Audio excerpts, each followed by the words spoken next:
How fast is the speed of light? I'm going to contend here that the speed of light is slow, that it crawls along. We're going to do this by issuing a light pulse from the sun and watching it in real time. Not accelerated or anything, in actual real time. There it is, leaving the sun. We're going to watch it expand through the solar system. In the actual speed that it would expand, you can see Earth and Mars and Venus out there. There's Mercury, and that little band of light around the sun is our light path. And our light pulse is expanding at the speed of light, 186,000 miles per second. We spend our whole lives thinking that's incredibly fast.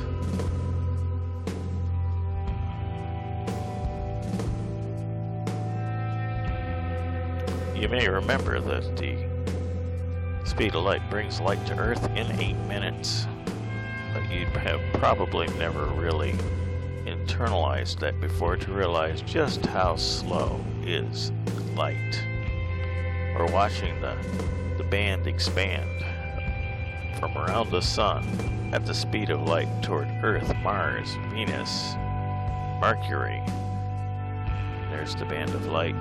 We'll take the labels away and just watch as the band of light expands with just incredible slowness, doesn't it? That flock of birds you see out there are the moons of Jupiter surrounding Jupiter in a cloud, as they really do. They're plotted too brightly, really, to be considered scale, but they are interesting.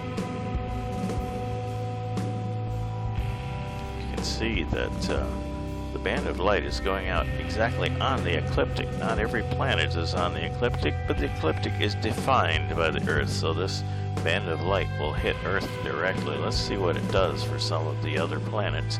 Coming up on Mercury fairly soon.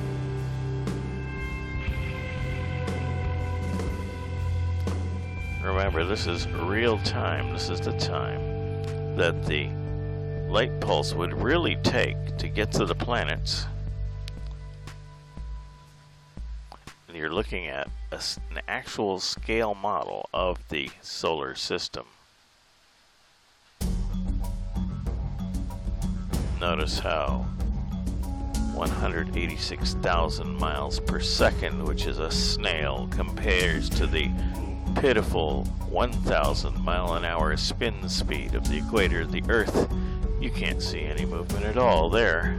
And actually, with the speed of light, you can only see it if you just compare 2 times you look at it. Night side of the Earth, not too bad. Not enough clouds, but that's okay. Not bad for a simulation.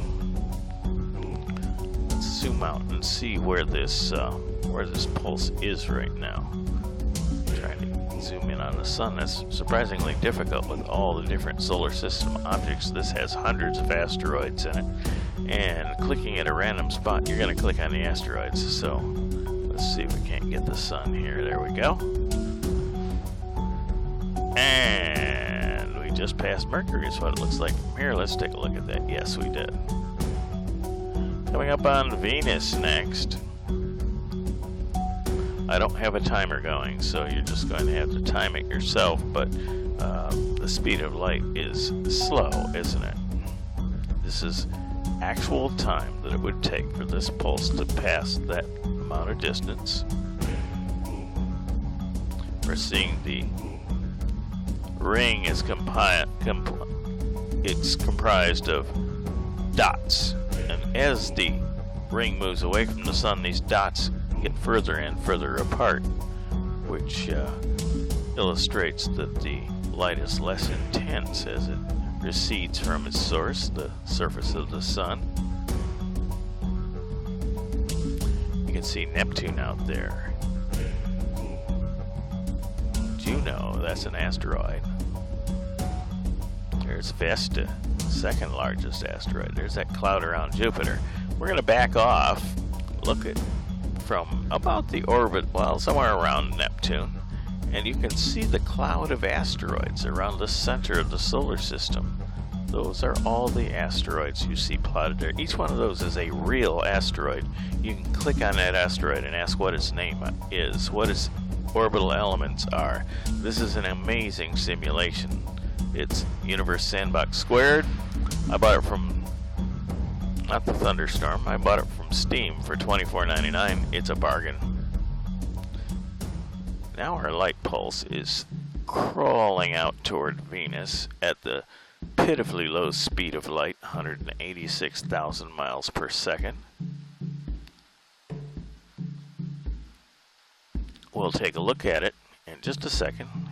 We'll select Venus. Well, I didn't really expect a thunderstorm, but the thunderstorm happens every time I try to record something, so we're gonna endure it here. Double clicking on Venus, we center Venus and we can plug right in. Now, there's a line. See the line that angles off from Venus and goes straight down actually to the plane of the ecliptic. That shows you that Venus is now above the plane of the ecliptic. At the end of that line is where the pulse of light is going to go by.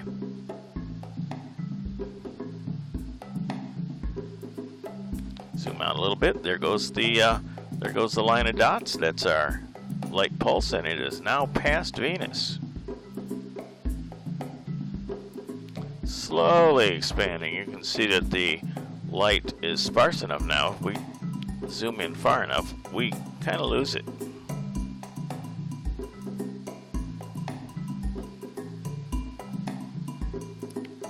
Illustrating the inverse square relationship between the distance from the sun and the brightness of the light.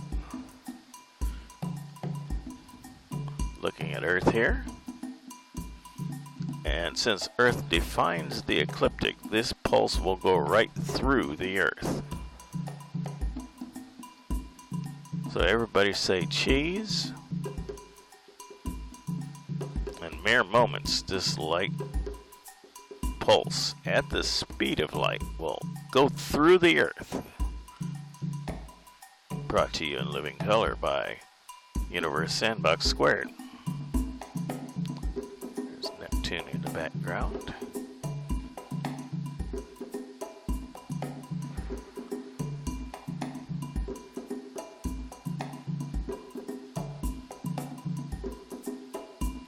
Waiting. How long have you thought that the speed of light was unimaginably fast? Well, I'm hard to say it, but you were told wrong.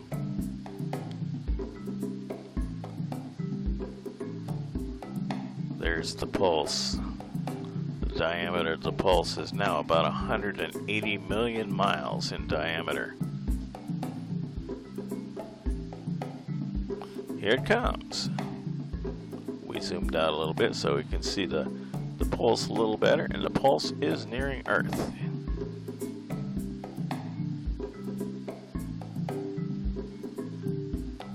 Back off a little bit. Actually, we're moving in.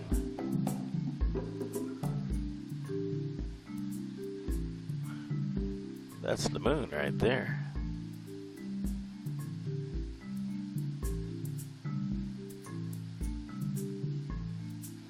And there it goes, by the Earth.